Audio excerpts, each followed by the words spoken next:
primary ignition. This is Star Wars. Look out! Core World News. You may fire when ready. From the bright center of the galaxy, I'm Rex Kondak, and you're listening to Core World News, your holonet news service providing in-depth coverage of all the latest stories from around the galaxy. Welcome to a special discussion of light and magic. The documentary chronicling the rise of industrial light and magic from Star Wars to what it is today. But first, this news. All right, thank you very much, Rex Kondak. It is so good to be with you again this week, everyone. How you doing, Adam, Grant? How are things? We're back. We're talking Star Wars. Yeah, what was good in the galaxy? That's what I'm talking about. Absolutely, everything's always great. Yeah. Whenever we get back into our, floating space station in the core, I just feel at home. This is my place. I love it. Is it like a prefab 100%. Imperial space station, or are we talking like, did we build this space station? Is this? This is a reclaimed space station. Reclaimed, It's actually post Imperial abandoned space station that has been repurposed for our our uses. That'll I inform the like design. that. So it's all like nice and like functional, but we've taken all the like space Nazi stuff out. I like that. Like, Yeah, exactly, and just put up a bunch of tie-dyed banners with our Lots of faces little on. windows, though. Yeah, lots of little windows. lots of little windows. It's a little rusty in spots, it hasn't, there's some Minox chewing on some power converters. But it's still sending our signal out into the galaxy. transmitting. which is the most I think important. you that's ready what for the you're trying to best say. non sequitur in Star Wars history? Sure. Actually, no, it's not non sequitur. Speaking of Minox, does anyone remember from the Legacy of the Force series when there were Force sensitive Minox that got imbued with the dark side? Dark side. That sounds Force familiar, sensitive though. powers. There's several creatures I can think of in Legends that were imbued with the dark side. So Okay. that does. Well, this one, sounds- they were in a cave in a city that Jason Solo discovered before he, spoiler alert, fell to the dark side. Yeah. Wow. Was he converted Yes. by Minox? Because that seems like it's like almost like No. catching a virus and becoming dark side. We're two in the weeds, guys. We're talking about dark side Minox. Yeah. Well, hopefully none of the Minox no. on this We're in space the right station amount of are weeds. dark side force sensitive. If they are, you'll probably find out shortly. They're light side Minox. Yeah. Why don't we talk about the news? We got some Cassian Andor news this week. Kind of. We got a trailer which was amazing. I just watched it moments ago. Again, and but we also, there was like not news. It just sort of happened. It got pushed 3 weeks. So now they were just like, the way they presented news was like, like always. It was always going to be August September 21st. 21st. We didn't tell you anything different. September 21st. We didn't tell you anything different. It's like they're really playing around with this thing. Like when there was the pushback of the Obi-Wan Kenobi thing, they had like Ewan McGregor, I think, like had a tweet about it or something. That's how they let people know. And people were like, what? It was kind of weird. And so now they're just like, you know what? We're just going to do it. We're not even going to make an announcement. Deal with it. And I guess it was part of maybe the trailer. I don't know how people found out about it, but it got kicked. I think just the trailer. They just at the very end did that date. Yeah. And so I will say about a few days before this trailer dropped, there was some online articles coming out about She-Hulk Attorney at Law was going to be coming out the same time as Andor. And is that real? Is kind of this the Onion or wait, She-Hulk Attorney at Law? Really? Like Harvey Birdman Attorney at Law? Whoa. Okay, this is a Star Wars podcast, but you have not seen the trailer for She-Hulk Attorney at Law? No, I have not. I did not even heard that. So I'll move Those on. words but in a row. Ben, check it out. That's a new sentence. It's a real thing. It's a real thing. Check it out. So that's the next live action Marvel show that's coming out. And it's coming out. Also, I think it shared the same premiere date as House of the Dragon, and that's probably the real reason. Yeah, that would be the viewing party that would be happening, right? Like I imagine more people would gather for House of the Dragon than Andor at that time, just because Andor's a new show and there's already built in. Wait, is House of the Dragon premiering on a Friday? Yes. Wow. Oh, weird. I don't know. That's giving House of the Dragon a lot of credit. Because originally was Andor not August 21st, and that's Yeah, thought it was a August Friday. 28th, I think. August 22nd. Yeah, it's 3 weeks. It was like the last I think week. it was August 26th because I know one of us was not going to be around for the premiere. Yeah. But yeah, it's moving away from, and then I don't know when Lord of the Rings drops or. The other weird thing, and like I know we're getting in the weeds with program notes. Everyone wants program notes, right? I think Bad Batch season 2 was slated to release September 28th, so the week after Andor. So we might get our first overlapping Star Wars series, or they might. We definitely are. Yeah, Maybe they're just maybe they're saturating. The market with 2 shows will create retention. Whatever. I data. think there's that, and there's the issue with Marvel. Like, so Miss Marvel had the lowest numbers of any of the Marvel live action TV shows. Well, that's a shame. It's which is. Yes, I was going to say it's definitely not due to. It's definitely not due to quality, because it is my favorite or second favorite Marvel TV show so far. It is upsetting how text messaging is shown in films. To me, I don't know if it's like my own personal. Yeah.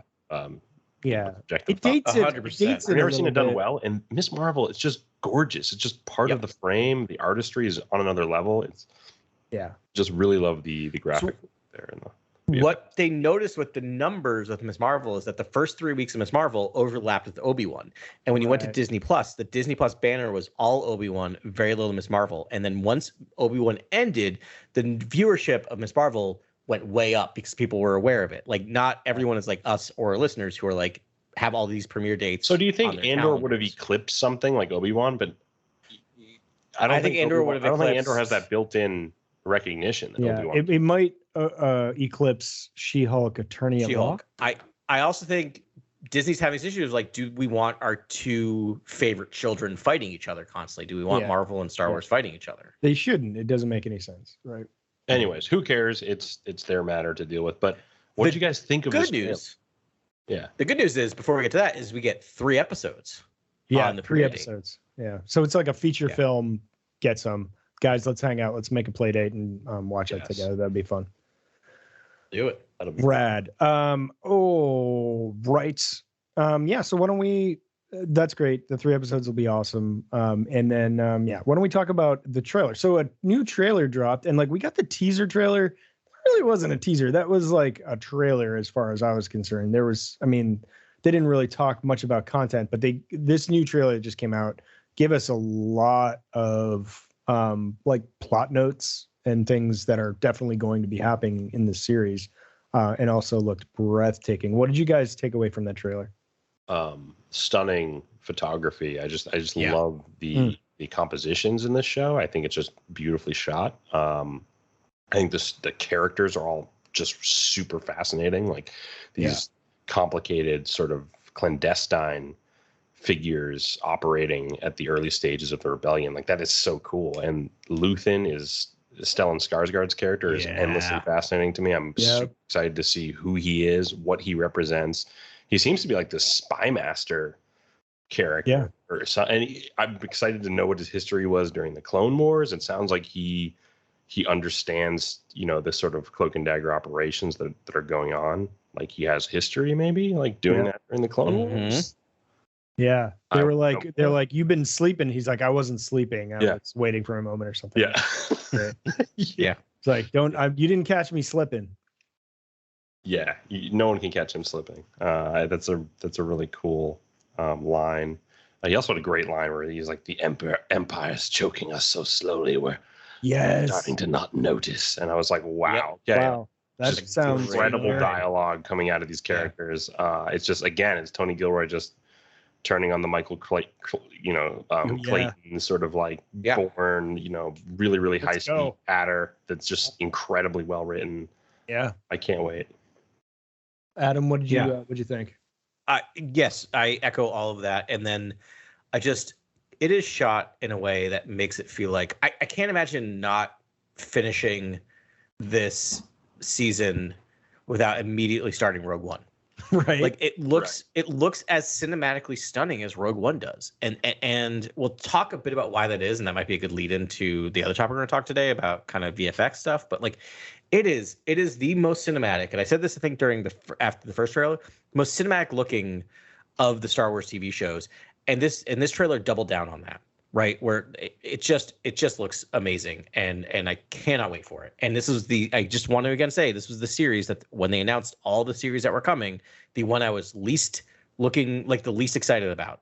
Yeah. And now it's the one I can't wait to see.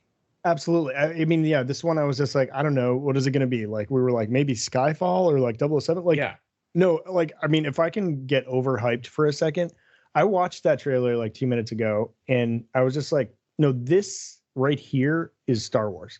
This is everything that Star Wars needs to be right here. This is the crux. This is the birth of a rebellion. This is, the oppressed fighting the oppressors. This is everything to Star Wars for me. I was just like, this is the whole thing. This is like the most essential like element of Star Wars boiled down into one show. And then, but it's so grandiose. The like sets are just breathtaking. The shots are amazing. The acting is amazing. The dialogue's amazing. I mean, this is just coming out of the trailer, but it's just like, come on. I mean, even if this is the best stuff, it's going to be a fantastic program. I just couldn't be more excited for this.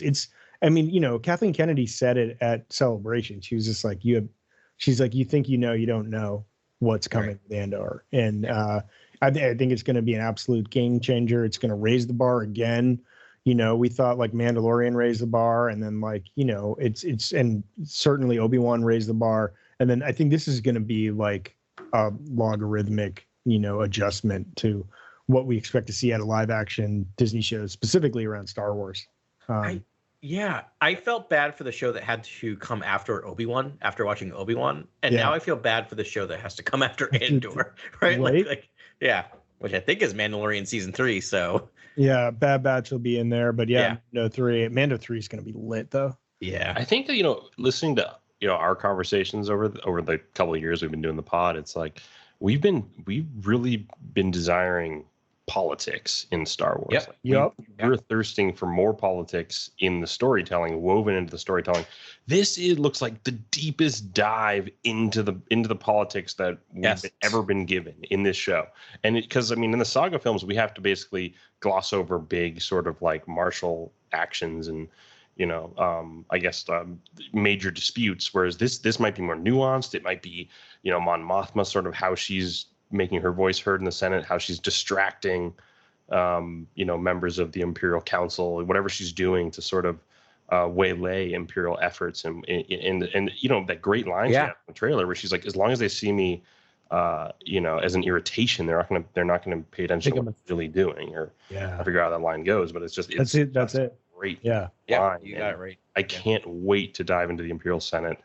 I think politics are just integral to Star Wars, and it almost the galaxy has this importance.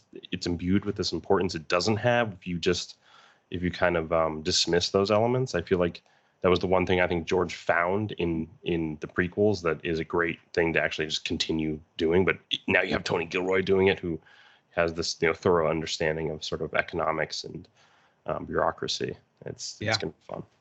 Yeah. It's like the weight of the characters too, like that they have in this now. I'm like, oh, I get it. Saw Gerrera from the prequels and from Rogue One. Mon Mothma from the original trilogy. That's like, huge character. Cassian Andor from Rogue One. These are all just like really big, heavy hitters. I'm sure we're going to get the Emperor in there. We call it. Right? We call it war. We call war like, and so you get everything from like the guerrilla insurgents to the refugees to all the way to the Imperial Senate, and find out what's going on there. We were chatting on text, and then we threw some tweets out there about Pablo Hidalgo tweet, and he was talking about like one line from the original trilogy, and it was just sort of like talking about when the Moffs were in place and how they were going to control the galaxy. And this is going to get us right in there. But it took them a while until they finally switched over. I don't want to be too George Lucas about this, but if you look at like the timeline of it, You're in the right place. Like 5 years after Revenge of the Sith, I think, in a lot of, I want to say Legends material as well as new canon material, they've talked about that new order being proclamated, where like they introduced the new order or the Tarkin doctrine, where they basically divide up the galaxy. The Empire divides the galaxy into oversectors, which is like, I don't know, there's like 17 oversectors or something. Yeah, but it's not even that many. It's pretty few for all of them, but it's sort of like it's your region of space has an oligarch now, or like there thousands of systems are inside these oversectors, and the protests in the streets because of that. But he then, I guess the Emperor then takes, he waits for the completion of the Death Star to talk about dismantling the Senate. So it's basically, you have the Moffs, these regional governors ruling over these oversectors, these sector Moffs, or basically balanced out by the Senate, right? Like I imagine the Senate is the only governmental body. The Senate exists for those 15 years, and then they just dissolve it right when the Death Star comes out, and then it's like, nope, you have no power. Everything's the region. But how much power does a sector Moff have then? Like absolute. Right. Yeah, it's so fascinating. Right? That's the push and pull that I can't wait to see in the show, which is like, is it absolute? Do these Moffs have like? I think we're going to find inventive ways to. I think we're going to see that changeover. I think that's what's going to happen, where they actually dissolve the Senate in this show, because it's like it's the 4 years leading up to essentially A New Hope, or right there. So I mean, it's. I think it's going to happen, probably maybe season 2, but but the oversectors, are they canon? Because I don't think it hasn't been mentioned in canon yet. Well, it's been mentioned in A New Hope. They talk about it, regional governors, and that But as far as when it went into play, I mean, you said it was 5 years before, after. Yeah, 15 years before BBY. Before the Battle of Yavin. So I mean, if that's the case, that's interesting because of like the lag there.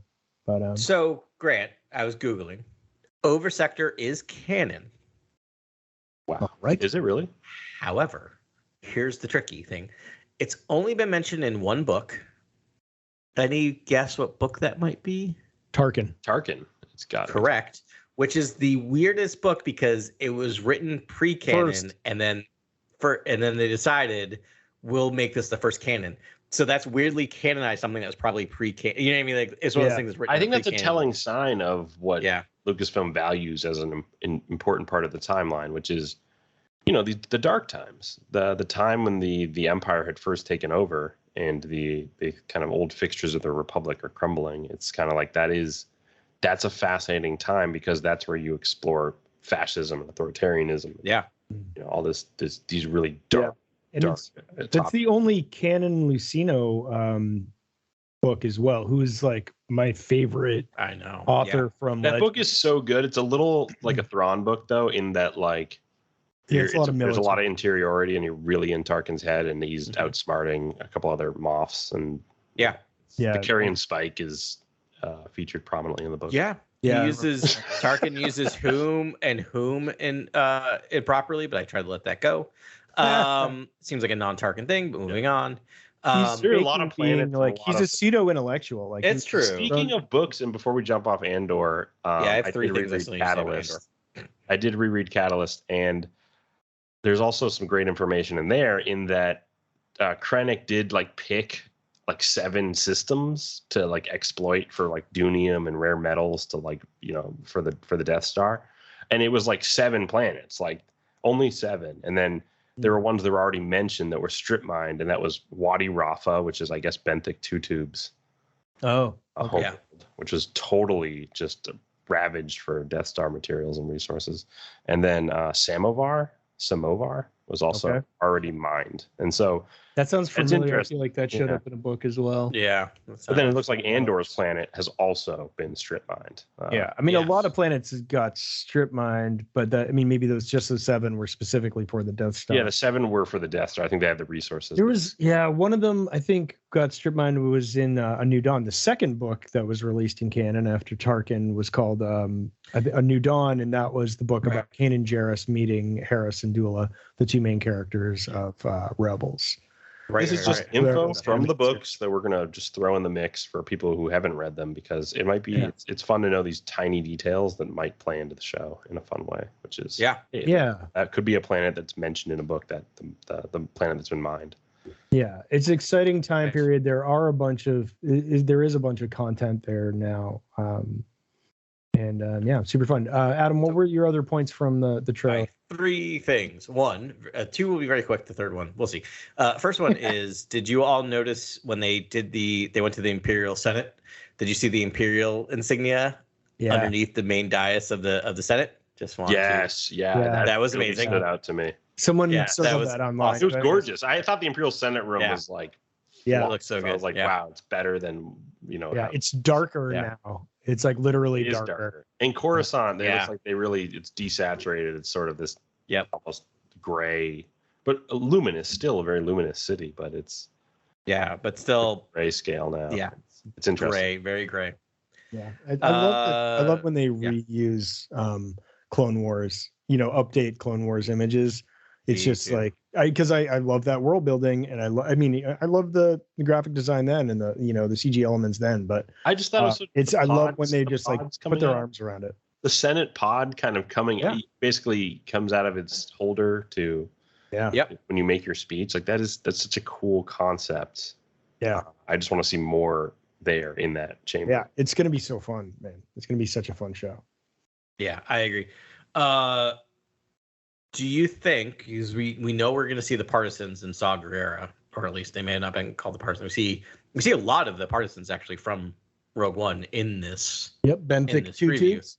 Yep, and the one played by Warwick Davis, and the white Benthic is featured in front of a like all black X-wing, which I immediately thought Ben when I saw that. I was like, who is flying the all black X-wing? Because they're instantly the coolest character ever. Yeah. Well, Benthic 2 Tubes was obviously patterned after me, and everything that I love. So there it is. So do you think... It'd be a great name in college, honestly. Yeah, that was my name in high school. 100%, was Benthic 2 Tubes. It might be the best Star Wars name. And it was pronounced Ben. Right there with Therm Scissor Punch, honestly. Let's not forget Therm Scissor Punch. We may have had Punch. It was early days for us. I don't think we had an entire episode on Therm Scissor Punch, but we at least did a full segment on that character. And then he was in the movie for 3 seconds. Yeah. Nice. So do you think we'll see a young Jyn Erso? Yes. Yeah, right? Because she was with Saw. I'm trying to think of Rebel Rising. I don't remember the timeline. I don't remember the timeline. I don't know. I remember, Rebel. It's been so long since the book about Jyn Erso's like time between in that gap in Rogue One when she was like abandoned, her parents were killed, and then. But it would have to be Felicity Jones, and she hasn't done any. Well, no, she could be young. She'd be super young. So I just did the math. Really? She'll be 16. Jyn Erso will be 16 at the time of Andor season 1. Then she's living with Saw. But she also leaves. I don't like for a while. She leaves right after that terrorist attack on the on that ball. Because that scene I still remember vividly is the last straw for her. Yeah, because she's with him. Saw. So for people that don't know, Saw Gerrera trained Jyn Erso. He was the one that his parents set up to save her in case of the worst, and the worst happened. And so there's a book called Rebel Rising where she goes to live with Saw Gerrera and is. They're terrorists, they're extremists. I don't know however you want to talk about it. They're also rebels, but I think it depends on what they're doing. It's that one scene where they blow up a ball with like basically a IED with like shrapnel. It's hard for me not to call them a terrorist. I think we'll see Jyn Erso, but I think we'll see her in the final season. This is my prediction. We'll see her in the final season, and it will abut the scene on Wobani where she's in the prison camp. Like it will show us why she's. Yeah, I think it might cover some of the territory in Rebel Rising in this a little bit, or at least kind of reference it. By the way, if you have not read Rebel Rising, read Rebel Rising and Catalyst. Catalyst is so good. Read Catalyst. So but I don't know how they could play into the grand ordeal of this show. a final note on Andor, like what could they be going after in the show? What could be the first kind of move on the chessboard against the Empire here? Yeah. What are they trying to do? I'm hoping they go after like the propaganda machine and they take down the Bureau of Information or whatever. Like, I think everything starts with information, right? Like to really convert people or show people the lies of the Empire, you have to kind of be able to broadcast, right? Like, Yeah. Communication. I don't know. Because I did see a proto Star Destroyer with those giant radial dishes. Those you see that in that one shot where I think there's it looks like Luthen is like piloting a transport and the ship designs are amazing. It's just such a gorgeous shot, and then you see this proto sort of Star Destroyer with these giant radar dishes basically, and it looks like it's like a communication sort of Star Destroyer. Could be. It is. I saw another here are the things you missed about that Star Destroyer. It'll fit into our next segment. It is one of the first designs of Star Destroyers, early ILM, and you actually see it in Solo for a second. You see it above the door in the sort of anime. Yes, the hologram. when they're doing the So yeah. And then my last observation / question. And full, be completely transparent. My wife and I were trying to figure out what to watch on Saturday night, and the second Downton Abbey movie was available for free, so we watched that, which was nothing happened, but it was a warm blanket of a movie. Is Andor the Downton Abbey of the Star Wars universe? Meaning it's all downstairs, upstairs politics. I love the fact that we're getting like the political stuff and the high-minded stuff, and then we're getting the people like who are being oppressed by the politics. Like I like that we're getting both levels. Yeah, I don't know the analog I would use, but you're right. Yeah.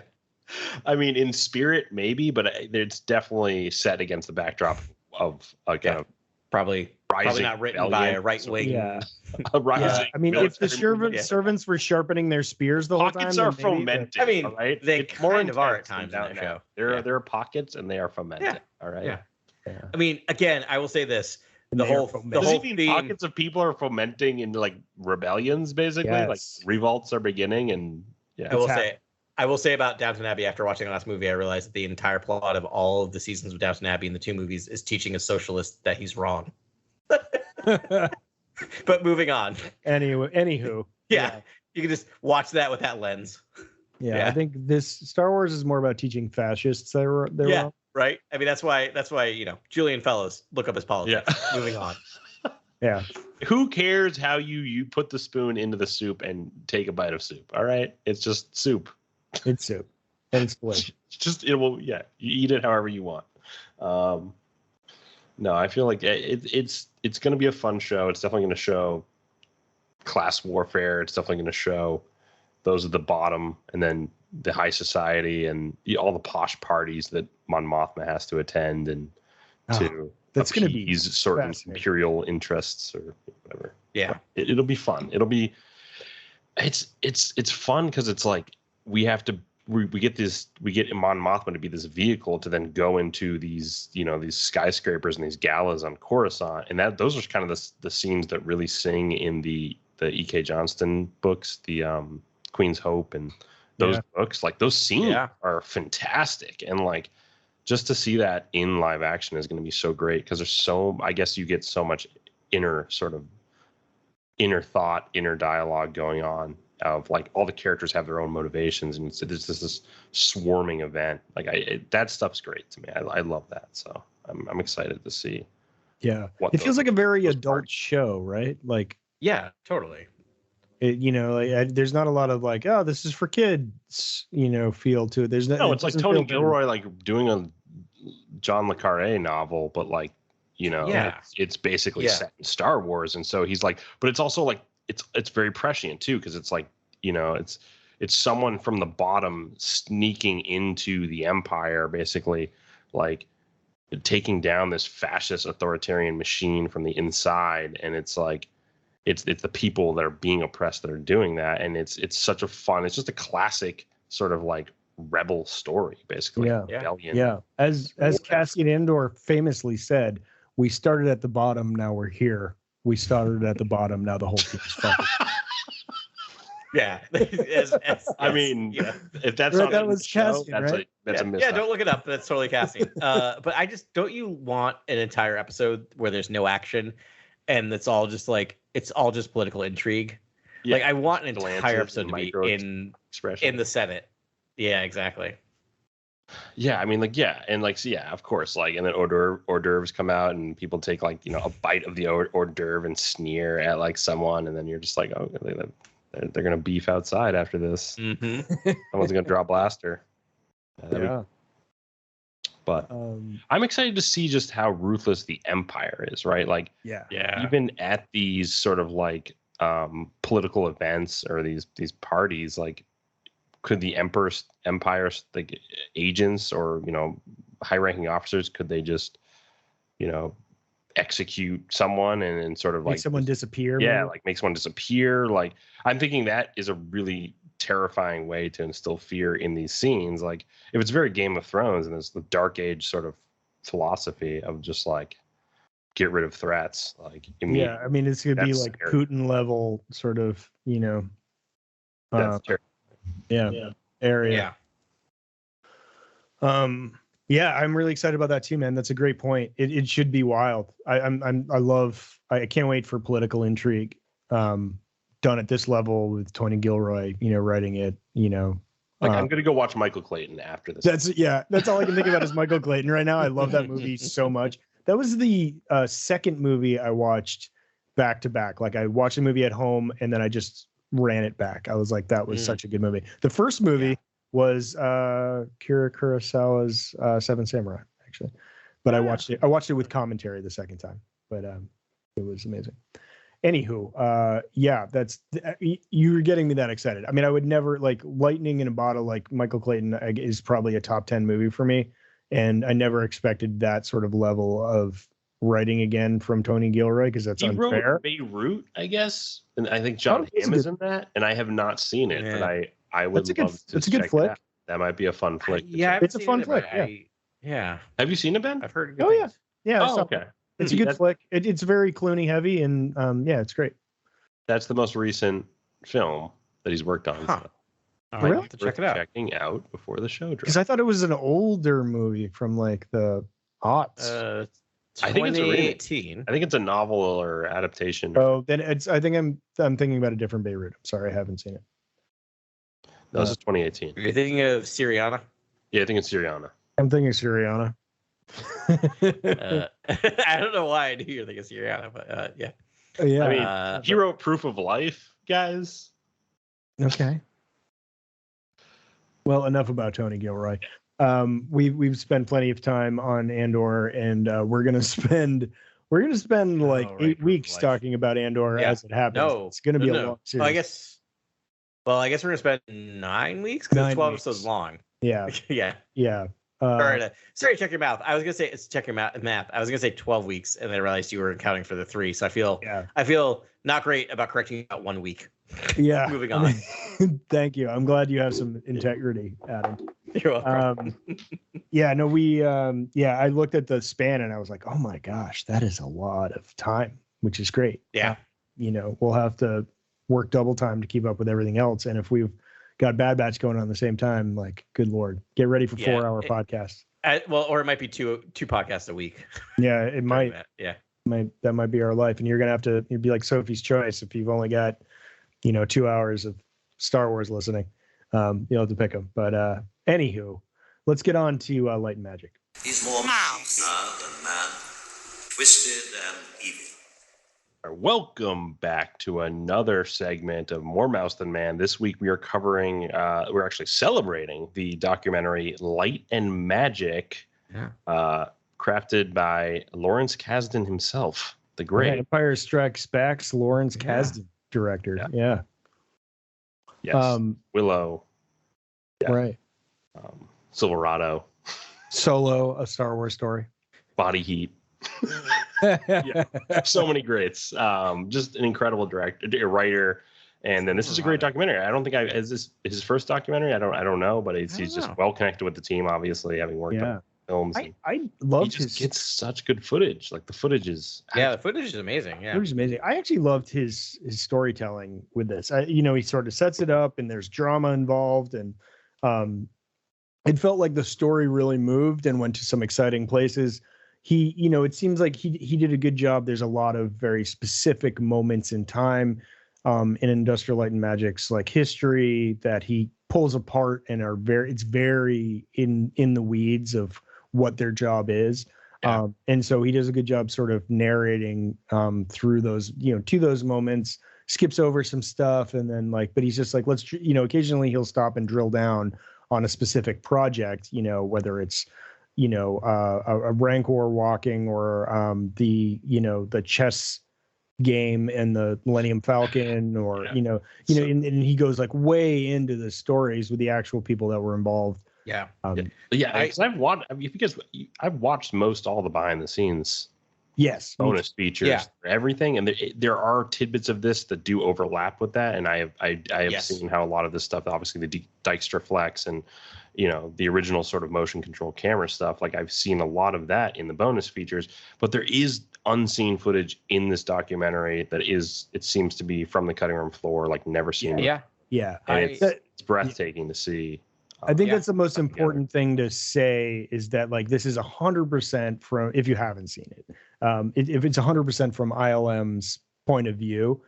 So it's like they never stray into John Williams. They never stray into Ben Burtt doing sound design. They don't talk about like even they never stray into the acting. Even the editing and the writing and of the films and the directing of the films isn't really talked about. I mean, Paul Hirsch, I think, is the only editor in the documentary who talks on the edit of the film and how it was coming together with the VFX shots and just how perilous it was that George has all this footage in the can, and then the film that looks so fragmented when he has De Palma and Spielberg and people come over to check it out. It looked like a nightmare.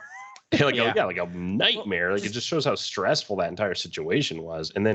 But then what really I think was the really moving kind of groundbreaking part of this documentary to me was sort of showing the escape pod eject from the TMT-4 and show like showing what it looks like to match the motion control sort of like model stop motion photography with the live action photography in a narrative, and it just was magic. That was magic to me. I was like, we achieved it. That was what George was trying to achieve. He was trying to have these two shots just cut together seamlessly, and the VFX to feel seamless, and that's established in that escape pod shot. And it's actually just risen to one like my second favorite thing after the Star Destroyer sort of overhead. I love. And I think I've seen less of the series than both of you, but one of the things that kind of came through from what I saw was just like how lucky they are and we are that we got Star Wars. Because like it's just like it's just dumb luck. I know in some way. It's that I think American Graffiti got us Star Wars. It seems like a lot of people had buy-in with George because they thought American Graffiti was cool, and a lot of people were galvanized to whatever he was going to do next because that movie was just in the zeitgeist and cool. I think some of it too is people who had a love but had no outlet for it, and then suddenly just like randomly were walking through a college campus one day and saw like it's just the amount of kismet that had to happen for all these people George to is show like up. walking around commercial sets and meets John Dykstra, and John Dykstra is coming off Andromeda Strain and Silent Running, and like has started this sort of like this motion control camera work with models, and he's like, wow, this could be the beginning of what I'm imagining is a VFX studio, because I mean there were none. Like it was really the advent of that the sort of VFX house that was happening here. There's also something to be said for, and I'm speaking from a bit of personal experience for my profession, of just like starting from scratch. Even if the way things are done, sometimes just forgetting that and reinventing the wheel.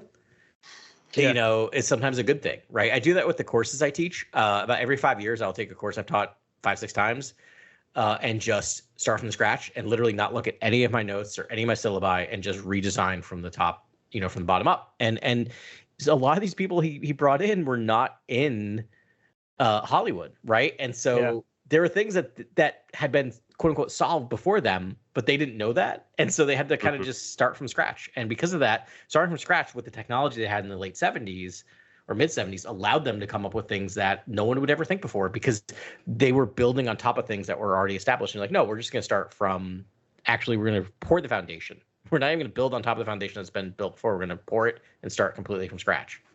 Yep, exactly. It was just cool to meet all of the wonderful designers and artists and talented people at ILM, like in this documentary, like all over again.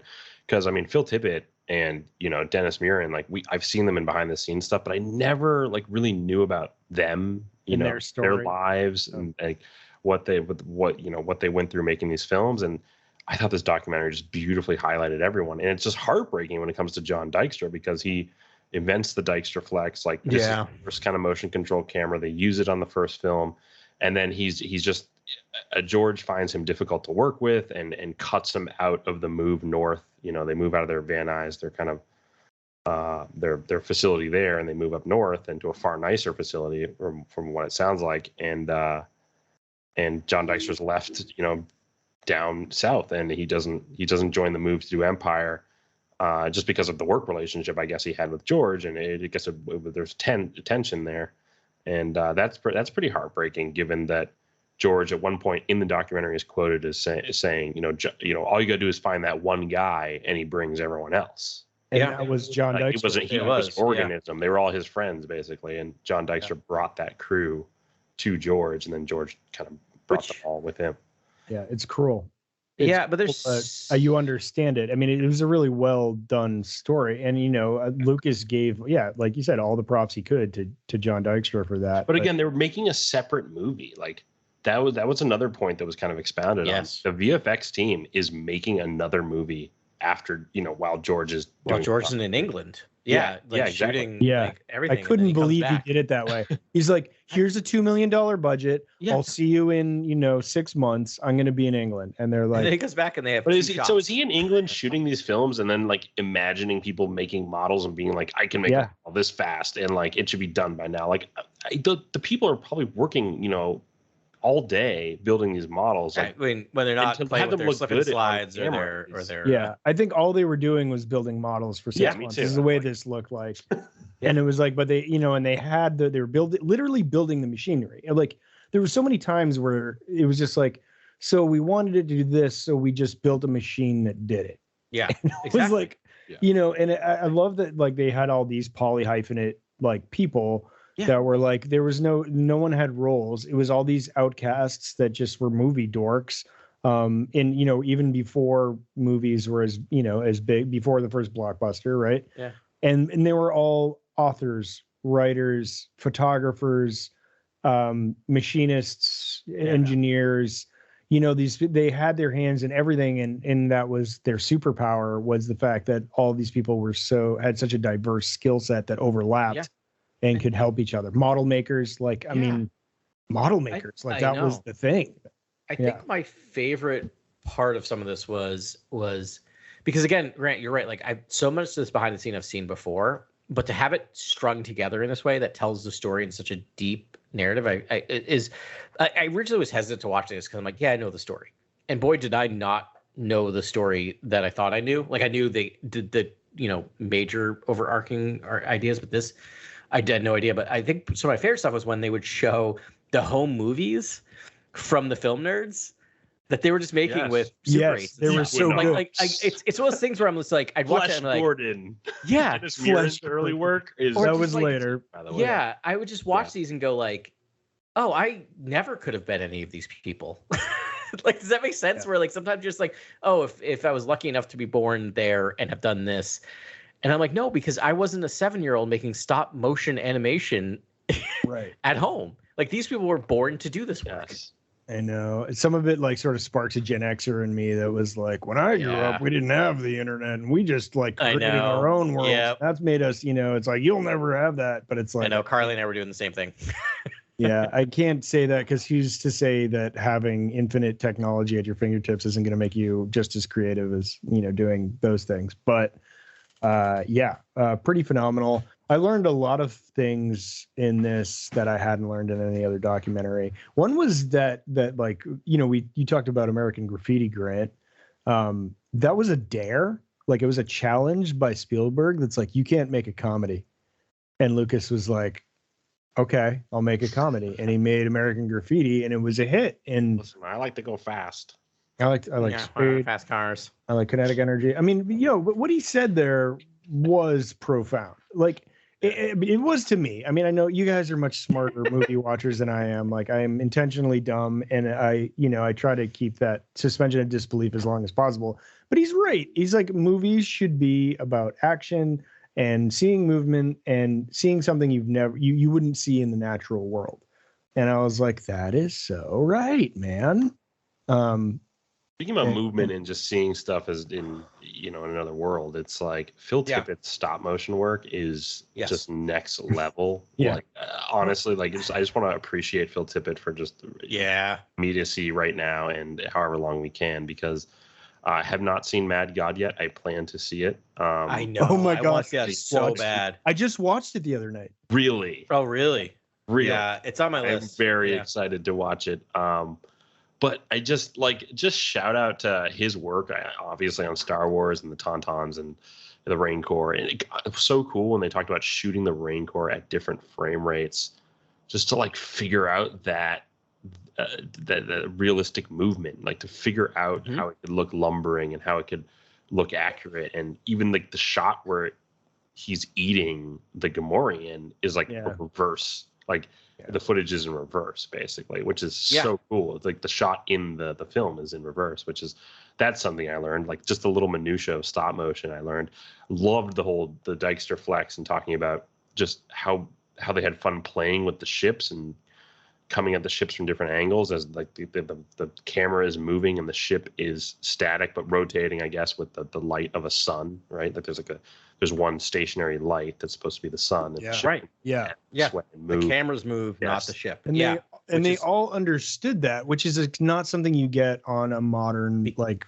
movie set. But also because they weren't filmmakers, right? These were model makers and engineers who understood, well, that's how you get movement, is not actually by moving the thing, by faking movement. So I think watching the first couple episodes really drove home why Star Wars works. There's a lot of reasons why, and I'm not going to like oversimplify. It's not the only reason, but we have been doing the pillars of Star Wars, and one that Ben came up with, I want to give credit due, and I want you, Ben, because I'm gonna butcher this, but it's honor what came before. Do you remember the line? Can you do it? Yep, honor what came before, presage what comes after. Right, which is what Star Wars is, because you had all these film nerds who were watching the Seventh Voyage of Sinbad and watching the original King Kong and using those techniques, bringing those techniques in, right? Honoring what came before and then presaging what came after. That's why it works, because it was something wholly new. And the other thing about watching that is, we cannot forget that Lucas was directing in the mid 70s, where you have, there's the book that's been written talking about Raging Bull and Taxi Driver and all these dirty looking films, right? Yeah. Realistic looking films. Lucas was doing the exact same thing. It was just in space. Yeah. Right. Yeah. Which I taught a film course this semester, and we watched Taxi Driver because it's a criminology thing. And I had like a 15-minute discussion about why Star Wars works. They all stared at me and was ignoring me, like, what is this going to be on the test? And I'm like, it's not going to be on the test. You're like, guys, but like Star Wars, right? Folks, like, come on, Star Wars. This is also it's exactly this. This is why Star Wars works. And they all stared at me, and then no one said anything, and one person afterward came up and said, I really like that. I'm like, great, you could have said that during the class. It would have made me feel better. Anyway, moving on. But my point is, like Lucas was so good at that. Honoring what came before, doing what's current, and also looking to the future all at once in one film. Well, let's talk about George Lucas for a minute here, because like he is the sun at the center of this system, right? Yeah. But he is a man that is self-proclaimed does not know how computers work, does not use a computer, can barely use his cell phone. Yeah. And yet he's a maverick. What was that, Grant? I just encourage them to do the work. Yeah. But right, but that's huge. He's being obviously humble, but you know, they don't really talk about George that much. He's just there to talk about you know, ILM, but there's a lot of just there's a lot of new information that's come to light, man, about George Lucas and his genius, frankly. Yeah. It's just like, you know, he knows what he wants. He knows how he can get it. He doesn't understand a technology, but he knows it can be pushed to fulfill the vision he's looking for. I mean, it borders on hubris. But it's almost like both the story. I think he admirably leads with story, and I think he would self-proclaim that he leads with story, and that everything is basically fundamentally designed to serve the story. But if you look at the story itself, it's like he's using a hodgepodge of elements from other things and advancing on concepts from other stories and myths and literature so quickly by like amalgamating them, by fusing them together, that the special effects also has to take that leap. They have to use every tool, and they have to combine every apparatus that they can, and use motion control, use computers to time the camera movements, change the lighting, and have model stop motion experts come in and move the ship at just the right angle to fulfill these storyboards, which the film is storyboarded within an inch of its life. Like George is walking around with the storyboards. The storyboards are kind of in everyone's head at this point.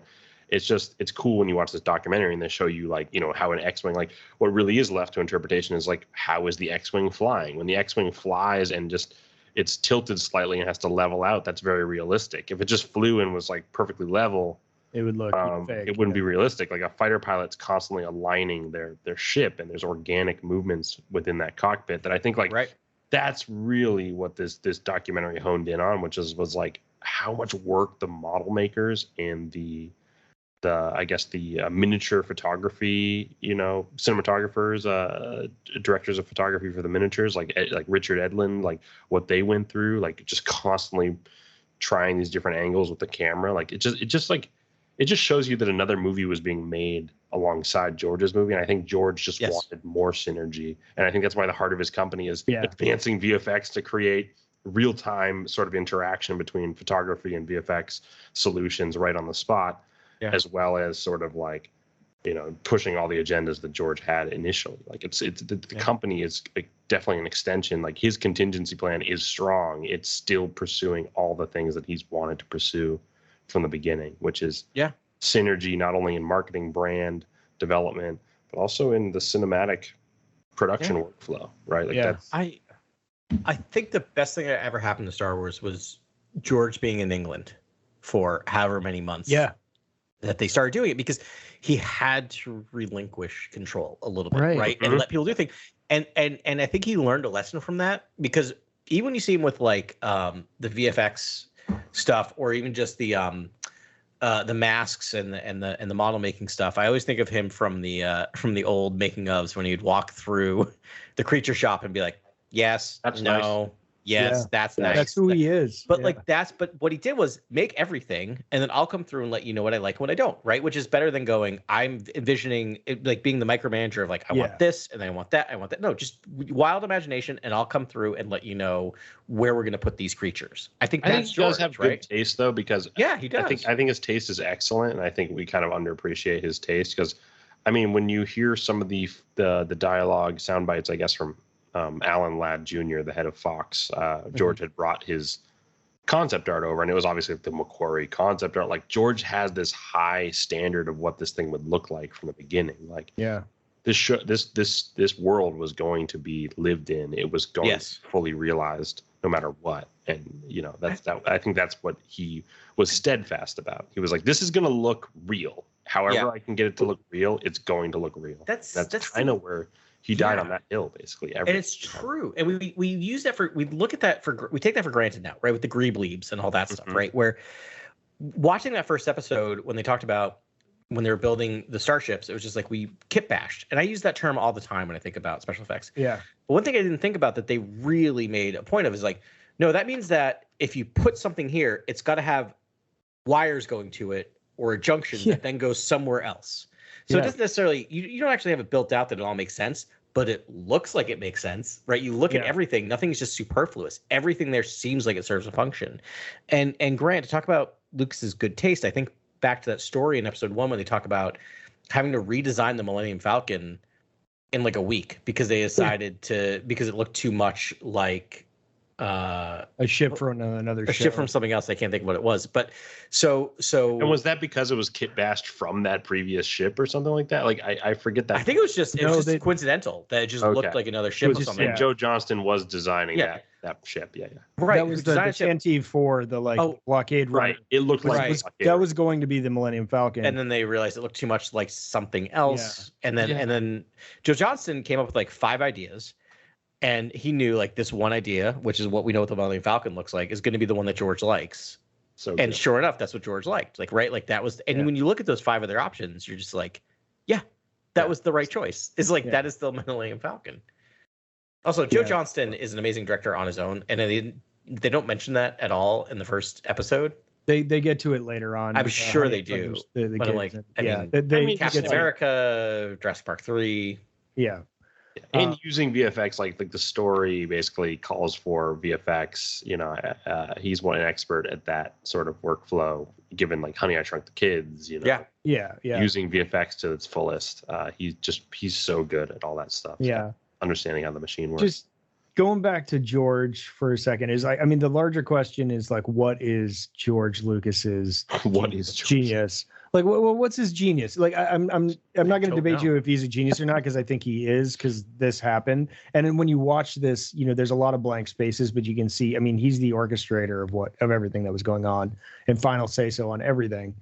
But like, we also know he's a great world builder. Like they even talked about world building when they're talking about American Graffiti. I think it was Ron Howard was just like, the world building here was just like amazing. And like, you know, he does that, but it's like, that's the thing is like, what is his superpower? Like, I mean, I would say one thing is he knows talent when he sees it. Yes, that's the key. He is both things, which is so rare. He is an ultra creative person, but is also a very practical, business minded person. Yeah, and he's very administrative. How often do you get both of those things in one person, right? Like, rare. That's why you see him sweating bullets like on the set in England. You know, he's just like, things aren't going fast enough and they're going to be faster. And like, you know, because he's, you know, in his mind, he's like, you know, reconciling, you know, the cost and the time and how much needs to be done. And that's why I assume he, you know, he lost his mind when he came back and there was 2 shots and why, you know, ultimately Dykstra and him, you know, never sort of repaired things. But, but like it seems like he can recognize talent and activate it when it needs to be. You know, he still is very hands-on, but he likes to really give people a lot of running room to do what they're going to do, and he imbues them with an idea. You know, you know, we didn't talk about the toys. You guys ever seen one of the toys documentary about Star Wars toys? Like the whole time this is going on, he's negotiating a deal with Kenner where it's like he's going to get like all of the revenue for like from the toys. The first episode of The Toys That Made Us, which I think is on Disney Plus, is all about Star Wars and worth watching. Yeah, it's kind of must watch stuff. But it's like, I mean, all the, you know, the marketing of this movie, like he's in on it. He just makes a lot of really savvy big decisions and very big swing decisions. Like that script. I mean, if you really try and forget that there was ever a Star Wars, and you're a movie exec and, you know, you're watching all these other movies and someone comes in with this gobbledygook about Wookiees and like the Tantive and the Force and all this stuff. It's like, I don't know how he ever sold it. I mean, the whole thing it was like there's a guy who flies a ship with his dog. Like it was a hard movie to sell to people. Yeah, like, and people really had to believe in the project for this thing to work. And it seemed like people did rally around the project. I don't know why, but they did. Rightfully it doesn't make sense. Well, I guess. Yeah. Well, I guess you have like, I mean, around that you have like what Wrath of Khan came after this, and like Star Trek the Motion Picture, and then like. But that was not like, quote unquote successful. That was just kind of a whatever. Like it was kind of not a huge it was just like deal. But I think space films were just 2001. Like, yeah, it was 2001. That was pretty much it. Yeah. Like, that was the only space like, movie before this. But you have Moonraker, and Kasdan- Firefox, and like all these space. Moonraker was a response to Star Wars. Yeah, that's what I'm saying. But I'm saying like a lot of movies you're saying, gotcha. diving into space. Yeah. Setting. Because he expanded everyone's view of it. He like, but you knew he had a very distinct vision. And I mean, even though he could see it, it really felt like it was nothing until he met Ralph McQuarrie, the illustrator, and who mocked up these drawings. And he's like, yes, this is exactly it. This is, this is it. But also, and then he could show people his vision. And then that was when he finally sold the project.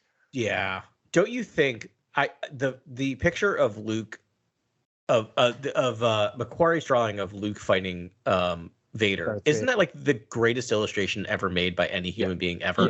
Yes, it is. I literally still get chills every time I see that. It's amazing, and I'm like, that sells your movies right there. Still, it looks so sort of kinetic and there's something you've never seen before and just nature. Yeah. I think Kasdan did such a good job in the first episode. Asking the question, why did this movie ever get made, and never actually answering it, which is not his job, because it's just about the VFX. Because they talk about the VFX people reading. I can't remember who did this, but someone read the. I'll tell you why. Super producer Patricia Rose Doody came. That's why. That's how this movie right. Like, it's not Lucas; it's the people he surrounded himself with. Because I also think about you. They even say the movie was not going to be made. They were like, this movie's not getting made. It just like stalled. Yeah. But you talk about all these weird things. A guy with his dog flying a spaceship. But the center of your film is a whiny teenager, because they showed the quotes of Luke right after showing some segments from American Graffiti. And in my mind, never really like put those two things together. They did intellectually, but not emotionally. So when I saw those back to back, I'm like, oh man, Luke is just a whiny 1950s kid. He's just Ron Howard from American Graffiti. And I'm like, how did this movie ever get made? How did anyone sit down and say, like, wait, so we're gonna get like Opie in space with a laser sword? Like, it's wild. Yeah, again, I think it comes down to the dogfighting, and that was the impetus for it all, right? Is he was said, I want to dogfights. But like all the old war films he grew up with were just black and white, and you couldn't even see the shells or the bombs or the gunfire. And you couldn't see. It was very obscured. And whereas Star Wars adds light to the laser bolts and the dogfights, like the dogfights are very vibrant in Star Wars. We love the space battles in Star Wars today because of the vibrancy and the fidelity of just seeing the lasers like whisking around us, and like it's just so cool. Like, I don't know, like that's the kind of stuff that I think is what took the audience by storm. Basically, is like the space aerial kind of space flight footage, basically the miniature. That was like the big pitch. And like, when I saw that, it totally changed my whole perspective on A New Hope, because it was like everything was leading to that dogfight. And I never obviously it's a, climactic moment. Yeah. How genius was it to use the trench, use this backdrop and shoot higher frame rate, or I guess, so you could feel the speed and basically enhance the speed, and just loved that aesthetic and showing how the wall is going by. And I just loved that. I thought that was so smart. And like, I love just the attention to detail as well, where it's like those windows are too big on the Death Star or on the Star Destroyer. They need to be smaller. Right.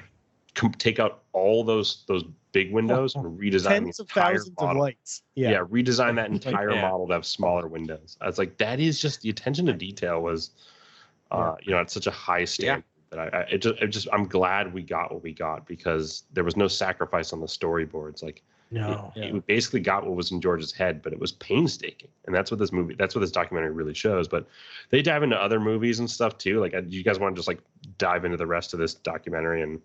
I mean, I don't know. The most important part from all of that was the advent of digital video. Yeah. Because, again, Lucas didn't invent it. He had people, and he was like, this is a thing. And the like cultural war within like the film community, how like, people who shot on film absolutely detested anyone who Yeah. worked in digital or promoted digital, and how George was getting like threats and people hated him, and he was like, it was dangerous out there. Like it was, you know, like people did not like that we were working with digital and that we were promoting it. Yeah. But Lucas was, you know, completely focused, completely persistent, and was just like, no, this is going to be the future. Like I know it as certain as the sky's blue and the grass is green. And then how cool is that moment when you see the Ed Catmull, I guess like the Pixar machines are invented at this point at ILM, and it was just a way to composite digital imagery, kind of basic slotting, sort of, or overlaying, I guess, film cells as well as digital imagery onto film cells. And then Ed Catmull, I guess, gets hired by Star Trek Wrath of Khan to design that terraforming sequence. Yeah. And that's it. When it clicked, like with everyone, where everyone was just like, you know what? This looks pretty good. Like this is the beginning of a new revolution of like, we can do VFX on these computers now. Like it looks pretty good. And Ed Catmull is just an absolute legend. And he was featured in this documentary pretty heavily. And I really love his innovations. Yeah. Fascinating is we're also seeing that continue into current Star Wars, right? With the volume versus, you know, Andor's no volume, basically. Right. And Favreau brought that around, but very much in the spirit of George Lucas. And that's what's another testament to him, because like that spirit is so strong that it persists today. It's like indelible. It just, now it's integrated into Star Wars. Like this is where you push the envelope. This is how you do things. It's just, but I don't think you can undersell how important George was to spurring on this revolution and making it happen. And now it's the way movies are made. And I just don't see another George Lucas coming around anytime soon. I mean, I know, Favreau really has revolutionized video production in a lot of great ways, but I mean, and then John Knoll and enter John Knoll. I mean, and Doug Jang. I mean, like they're almost those guys represent. They're kind of like, George Lucas types coming into the fold, and they're both geniuses in their own right, and super super talented creatives as well, and they're just forces to be reckoned with. So I think they've found the right people. Like John Knoll is definitely a trailblazer. I mean, it's the guy who invented Photoshop with his brother. He's like kind of a mastermind. I think they have really good people at the top at ILM, and they couldn't have found better people over this long journey. And I thought that stuff was so cool. I just love the whole like going from Abyss to like Terminator 2 and like just the challenges that arose and in the VFX, and going to Jurassic Park and Phil Tippett thinking that was going to be his like stop motion sort of like denouement of like the greatest thing he's ever done, and then it's like not. It's like taken away from him, and all this computer graphics. Spaz Williams, and, like it's just took it over. Spaz. Spaz is a great character, man. Yeah, that was great. And Mark Dupuy. Yes. They're like, I want to see that buddy comedy because they're. And Ellen Poon. Shout out to Ellen Poon, who she was visual effects supervisor on like Hero. One of my favorite sort of foreign language films ever made. I love. I love Hero. Yeah. Stuff. She's just great. And she also did the ending sequence of the first Men in Black, the sort of like marble sequence. Like, it's such a cool little piece. I just loved getting to know these members of the team. Like that was just, I think these senior members, like that was just so cool to get a deep dive into all their creative work. Absolutely, man. Definitely. So that's that. And so now, since we had a lot of fun playing a game last week, I guess we're going to play a game, Meow. Yeah. Right, Meow. Look, good against remotes is one thing. Good against the living, that's something else. Okay. Are we all ready for a game of Jedi Sith or George Lucas? Do I have a choice? You have three choices, Grant. You have three choices. It's either Jedi Sith or George Lucas. So I'm going to read you a quote. All and right. you need to tell me whether it's from a Jedi, a Sith, or George Lucas? All right, do we have to buzz in ahead of each other, or are we going one at a time? I'm going to read it and just say your name when you want to buzz in. Couple of scoring rules. If you buzz in and are wrong, you're out for that round. All right. Okay. So think about it. If you not. You will not. So, and if the other option is, if it is a Jedi or Sith, if you can tell me who said it, Jedi or Sith, you will get an extra point. All right. Clarification. None of these quotes are from a Star Wars movie, because that would be way too easy. Oh, So okay. they're from Okay. either animated, comics, books. Old EU is fair game, since Oh boy. Here we since go. Wow. If it's old EU, I mean, so here's the thing. That Some was of these, clearly Mershaflancer Clackabonks. yeah. So some of these I do not expect you, because these are some names I did not know or did not remember until I Googled them. So do not be ashamed if you can't get who said it, but I just want to put it out there. All right, I have 9. Number 1. Are we ready? Let's go. ready. To be renewed is everything. What more could one ask than to have one's youth back? Sith. One's youth back. Oh, well, say your name. So Ben said Sith. My name's. Oh, do I have to say hi? My name's Ben. Do I Yeah, get a guess? my If answer's Ben Sith. already Just guessed, do I get- get a guess? Yeah, so, well, first, if he's wrong, which he is, it is not a Sith. So it's either a Jedi or George Lucas. I feel like we should enter at the same time. Well, no, you got to buzz in first, Okay. because that's the risk. Um, Ben risked it. Can I guess I don't need to hear it again. I guess it's to be renewed is, but To be renewed it's is like- everything. yeah. What more could one ask for than to have one's youth back? Oh, I mean, it's really simple. that sounds like EU Jedi.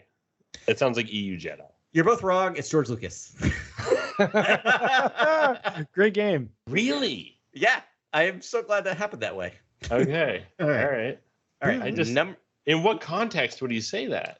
So that's actually, I don't have the original, but it's from a lot of early books. He talked about that a lot. It's post Return of the Jedi. So maybe talking about the desires of Palpatine. Yeah, like but that? it's pre prequel. Oh, okay. All right. I Post- now have a new angle on this. Yeah. I'm ready to go. Okay. If George will be talking about Star Wars, though. That's another thing. Yeah, so that's the thing. So I tried to find things that are not clearly one way or the other, obviously. Okay. Quote number 2. Life, death, the one is the same as the other. Jedi. Grant. That's such an obscure idea. Okay. then you I'll probably go have to George answer. Lucas, I guess. It's a Sith. It's Darth Cruel. Wait, we are not pulling quotes from Darth Cruel, right? We are indeed. This is a Star Wars podcast. If it was easy, it wouldn't be a game. Okay. I'm going to the State Department and changing my name right now. All right. I cannot believe Darth Cruel hasn't been taken. Also from, I think, Star Wars Legacy. I think it's the comic book. It's the comic book series. So okay, all right. Quote number 3.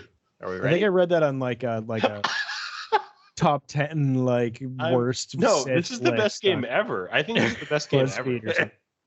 This I'm was ready for the next one. Okay. I came up with this last night, and I was afraid it was going to take me 5 hours to put this together. It took me 15 minutes to find quotes that could kind of fall. I mean, I'm wherever. taking your word that Darth Cruel's an actual. I mean, I will find the direct quote. It's Darth Cruel from Star Wars Legacy. I'm Wikipediaing. I don't Darth have Cruel, the issue number. But it is from Star Wars Legacy issue, comics. Page and panel on All Darth. right, that's a bit much. Let's see. Okay. No, I'm joking. I know you are. Next I know. question. Next question. Quote number 3. Fear attracts the fearful, the strong, the weak, the innocent, the corrupt. I got it. Jedi. Sith. Yes, that's Darth Bane. Oh, hey, we got one. Ben oh, gets it's a Bane. point. Yeah. Oh, I'm sorry. I didn't give you a chance to name the Sith. No, I wouldn't have got figured, it, but yeah. when you Ooh, said it, yeah. it sparked Okay. a memory. All right. Quote number 4. Many of the truths we cling to depend on our point of view. Jedi. I mean, that's Obi-Wan Kenobi. Grant got Jedi first. Would you like to Ben got double down? character, and he said it before I could even say the character. You knew you it. I wanna- mean, you knew that was Yeah, Obi-Wan. I know. I just could- had to jump to Jedi. So are you saying it's Obi-Wan Kenobi? Yes. Oh no, I'm not. No, I'm not. Actually, I'm not. I think it's Obi-Wan Qui-Gon Kenobi Jinn. did I say think it's that, Qui-Gon Jinn in the Phantom Menace. All right, you're both wrong. It's Yoda. No, it's he. Obi-Wan says it coming out of the woods in He Empire. says, He's just like, Empire. Luke, you'll In Empire, find. on the stump. Yeah, he says it or something. Yeah. He's like, our point of view. All right, I'm gonna give. All right, so yes, you're correct. Yeah, it's in. I'm Empire. gonna actually.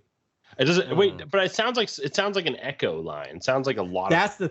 Yeah, he said it. It's been said. It's been said by many characters. But the OG was the OG was. So I'm the gonna OG was Guinness. Yeah. All right, my game is already broken. Don't come in here with that like weeks. No. Let's go with the 4. Let's go with question 4. Let's just keep rolling. Let's roll. That was question 4, but I don't know who to give that point to. I guess I'll give each of you a half a point, which is basically Grant was right, and he was Jedi, and Ben But got the problem is Ben, you said Obi-Wan Kenobi first, I think. Yeah, but he answered first. All So right, I'm giving you both Grant half a point. point. I'm going to give you both half a point, which means nothing because it's basically a 0. So, question number 5. Beings may elect their leaders, but the Force has elected us. Jedi. Wow. It would be really funny if George Lucas said that, but I'm going to say Sith. Yeah, some of them you can kind of eliminate. George It has to be Sith. It is Sith. Do you want to guess which Sith? Any guesses? I want to guess here. Can I guess here? The Jedi. Wait, but the Force has elected us. Yeah, I don't know. It's That's got to be a Sith war. Yeah, no. Oh, I know. Hold on. Correct for the steal.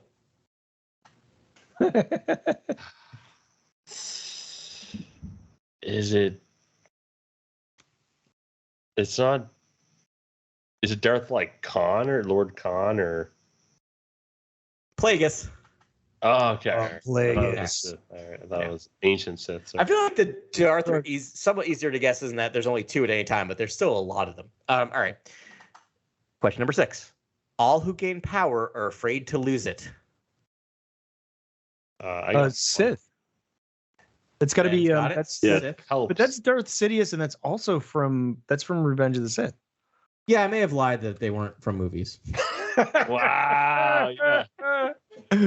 That's At least you weren't a liar. No, right? All right. Wait, no, I'm down. Is there more? I'm ready. There are more, and I swear, like curveball, and then like that's I know. movies. I read that. I literally, as I was reading, I'm like, oh no, this one is from a movie. Oh no, I lied. I'm just gonna go. Maybe they won't know. Oh no, they know.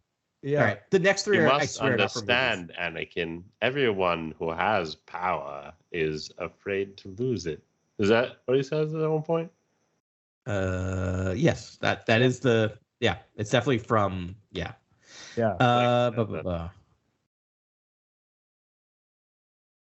Question 2. Is that where we are? Question 7. Going the other direction. Glory is of no use to the dead. It's got to be Sith. Sith. That is Sith. See, Ben.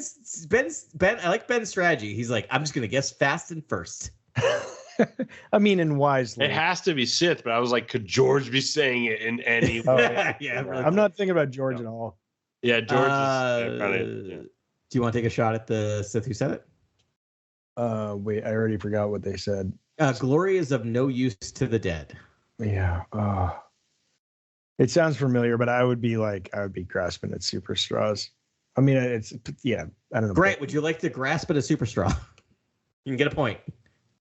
Can I get can we zero in on like an era or like legends or canon? Can I just get like a canon or legends? It's got to be legends. It's got to be legends. I mean, it's legends. Not to say that the. I mean, I would guess Bane if I was going to guess, but I mean, it's already been said, so probably not. Bane's a good guess, but because he did all that, I don't know, he did a lot of stuff coming out of the Sith Wars and transforming the Sith. Is it after one of the Jason Solo turns? Is it after that? Ooh. No, it is not. Oh. Okay, I don't know. All right, it is Darth Bane, but I can give no one that. So. Right. Wow. So here we are. All right, so we have 2 questions left. I've kind of been keeping track, but this has been a wild game. Ben is winning. Ben is up by 4.5 to half a point. Yeah. So Grant, that's my strategy would be you're being generous. guess first, fast. All right. Question 8. Good luck has its storms. Jedi. George. George. That is George. That's a Lucas. That's a Lucas. I really Another. thought. Yeah. All right. And last but not least, if all I do is try, that means I don't truly believe I can succeed. It's George. Nope. Dang. I'm sorry. If all I do is try, that means I don't truly believe I can succeed. It's gotta be Jedi. It's Jedi. Can you guess the Jedi? For bragging points. Is it Anakin Skywalker? It is not. It's Kanan. Yeah, that makes sense. Yeah. All right, and that has been. I'm scared of the EU. Jedi Sith or George Lucas. I just love. My favorite part was I guess that last one would sound like such a George quote. Like that's my goal when I first went into this is I thought for sure that I'd be able to find more George quotes that sounded like Jedi or Sith statements, and in reality, it's all about filmmaking. Yeah. So I was able to find like a couple, and then I found a couple Jedi quotes. I'm like, oh, this is totally going to sound like a George quote. So yeah. Thank you for playing, and also I was really afraid when I was putting together, I'll be like, oh, that's really obvious. It's this. So that was so fun. Not obvious. So that's been a game of. And quotes, as soon as you opened up to EU, I was like, oh my. Right, because I can't do movies. Because it was Bane a lot of the time, but like, I was worried about like the solos and the other children. That's the thing. Children creeping in. I feel like I have a pretty comprehensive knowledge of Star Wars, but there's still some times when you mention one time period and then another time period. Oh yeah, time period. It just like I get a cramp. I've erased Legends from my mind. Yeah. Yeah. So that's the thing is I figured trying to find. I was really trying to find Bane is canon. Sounded like Jedi. All that Bane stuff and Zana, like that stuff is like canon. Canon. Yeah. Same with Plagueis to me is canon. Yeah. Like Bane's story is perfect. It's almost warrants a movie given like his days as a miner and then a gloom trooper and then a Sith and like training like the rule of two. Oh, it's just so good. Like it's so good. That would be an amazing. So much like character development. Yeah. Yeah. I don't know if you want to know another game I've developed, which we can play at a later date. Is one of my favorite things in the world is Google autocomplete. All right. Do you know what I'm talking about? If you start, I do. Yeah. You start. Yeah. So, I'm going to start saying "is" in a character's name, and you have to guess what the most popular response is after that.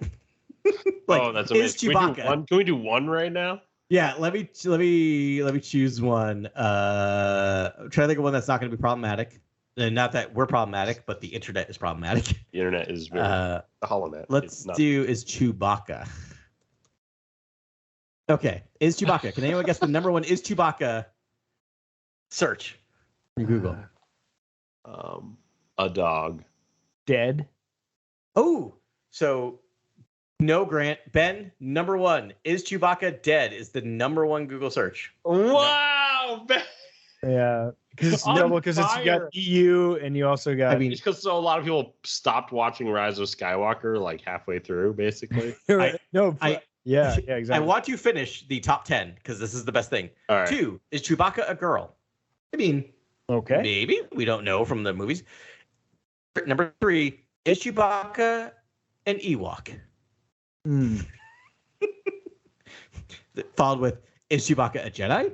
Is Chewbacca in the prequels? Oh, wait, let's do one more. I need one more to go against Ben here. I'll do. All right.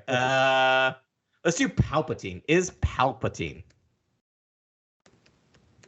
alive?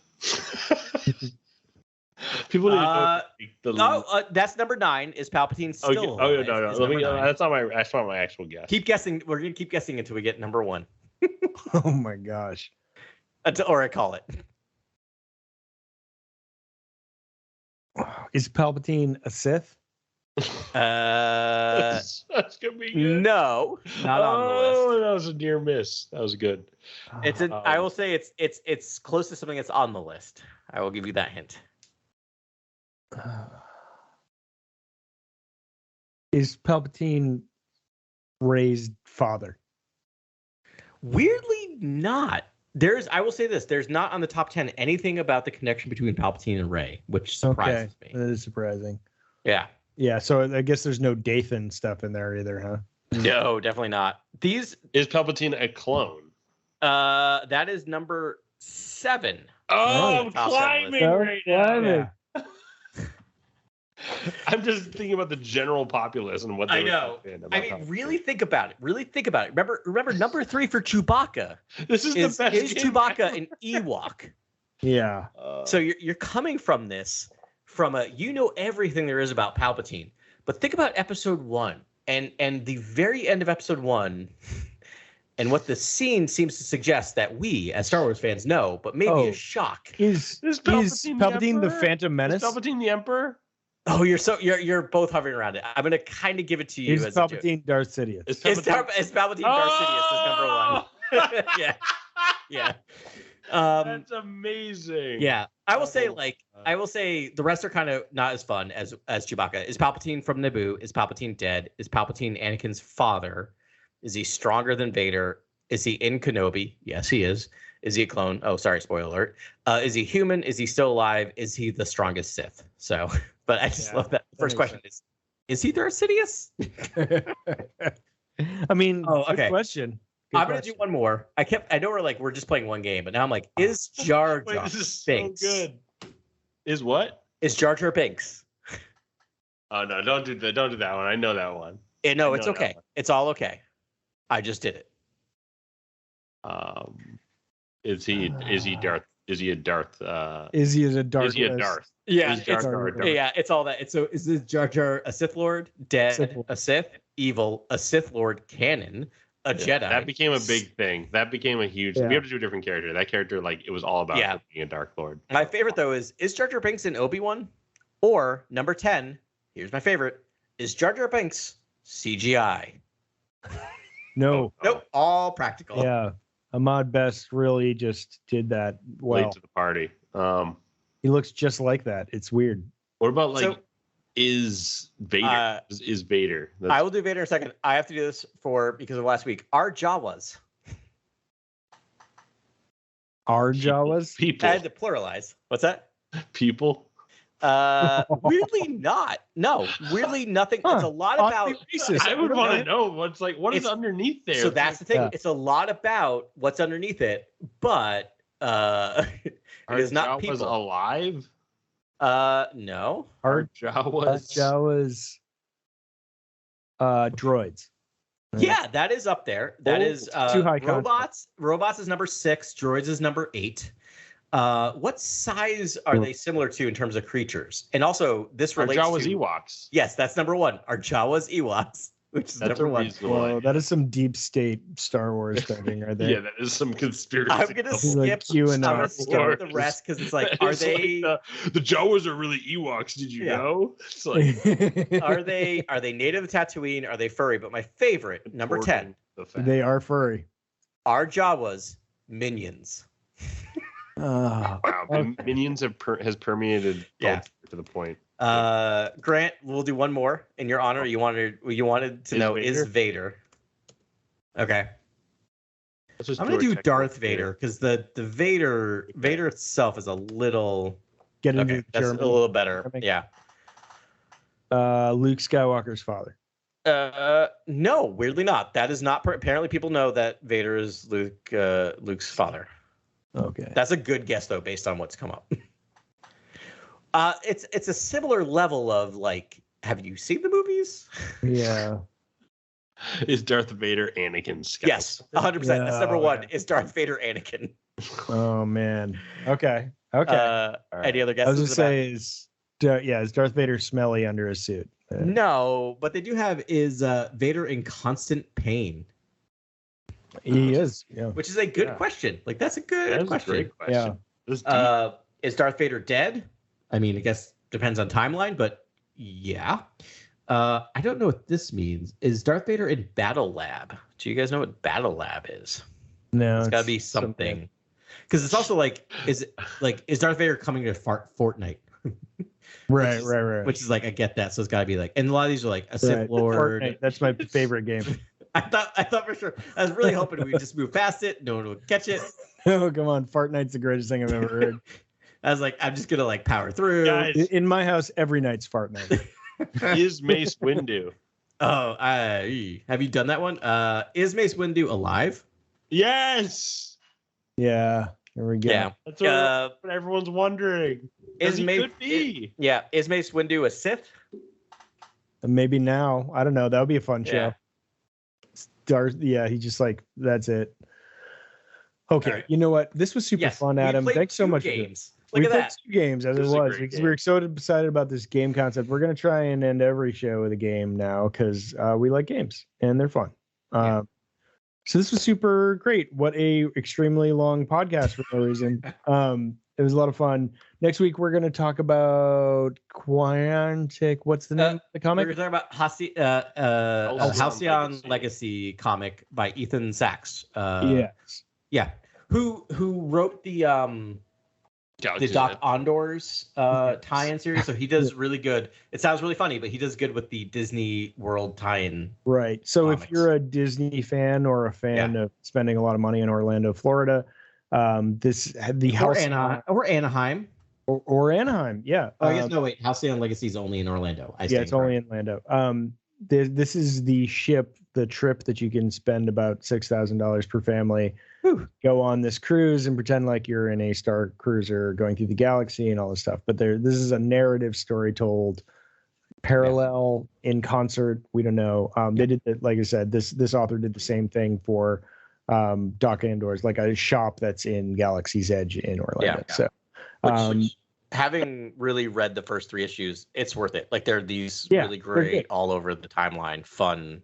Yeah, they're actually usually Han Solo, I think, was in that Doc Andor thing. So like there's fun stories that go along with these. I really enjoyed it, so I'm looking forward to talking about that and its influence. And of course, we'll be covering the news because that's what we do. We cover the news. We're Core World News. Thanks everyone for listening to us again this week. Really appreciate it. New listeners, welcome. Thanks for listening to us. We think that's super. And we'll talk to you next week. May the Force be with you. This is Grex Kondak signing off. For the latest breaking news, follow @CoreWorldNews on Twitter and Instagram. Thank you and good night. Remember, the Force will be with you always.